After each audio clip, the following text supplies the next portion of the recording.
Joining me now, I have Republican Senator James Lankford of Oklahoma, a founding member of the Senate DOJ caucus. He's also a member of the Senate Intelligence Committee. Senator, always a pleasure to have you. Is DOJ moving too fast? I mean, this has now gone beyond just cutting the fat. It's now dismantling entire agencies. Elon Musk saying, we are working fast. We will make mistakes. Do you worry about that, sir?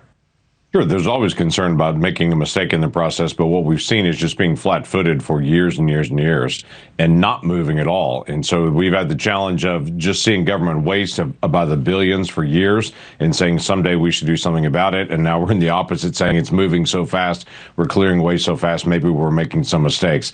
There should be some oversight on this. But today I'm actually releasing my federal Fumbles book. Interesting timing on this. I do this in an annual report. I've done it for the last 8 years. So a lot of us have worked on these waste areas for a long time and said we've got to be able to move. There are obvious areas of waste that we seem to just sit back and yawn and say, well, it's government, it's going to be wasteful. But at some point, we've got to say we're $35 trillion in debt. We've got to start dealing with some of these things. Yeah, you and I have been talking about your federal fumbles for years and years and years. What are the highlights of the ones you're releasing today as it pertains to DOJ?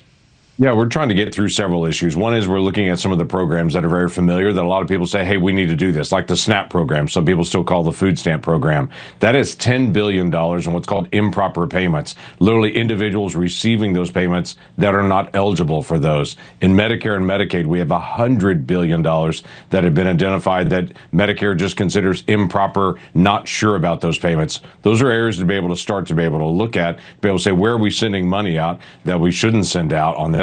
We also have a Chinese solar company that's received $1 billion in subsidies. I think most Americans wouldn't want to do that. And we can just go on and on and on with different aspects of this. But we're trying to be able to dig in and say, where did we find areas that most Americans would say, that's not where I want my tax money to go. I want it to go to roads and schools and national defense. I don't want it to go to a Chinese solar company.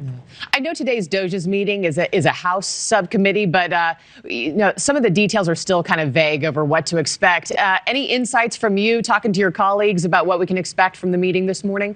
I would expect a lot of conversation about the role of Elon Musk, how much authority he has. He is a staff member of the president. I think everybody's still kind of soaking in on that, that you've got the wealthiest man in the world, that this tech genius that has done so much for things like Twitter and now X, and then you've got SpaceX, you've got all these different companies that he's run, but then he's actually setting aside some of that time and saying, hey, I want to be able to look and identify areas of waste. So I think a lot of folks are saying, is this just a freelancing person? Actually, is a person working for the president, assigned by the president to go identify some of these things.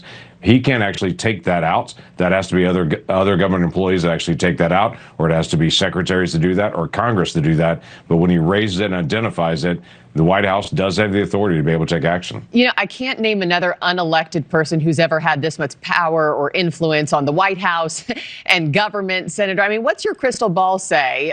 Because I feel like two beta fish can't last in the same bowl for too long. You think he's still around and hangs around the White House for all 4 years?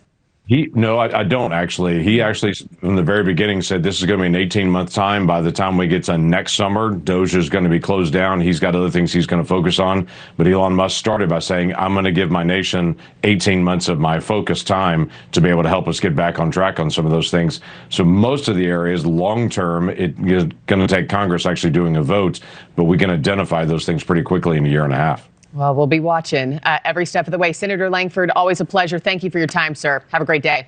You bet. Thanks again.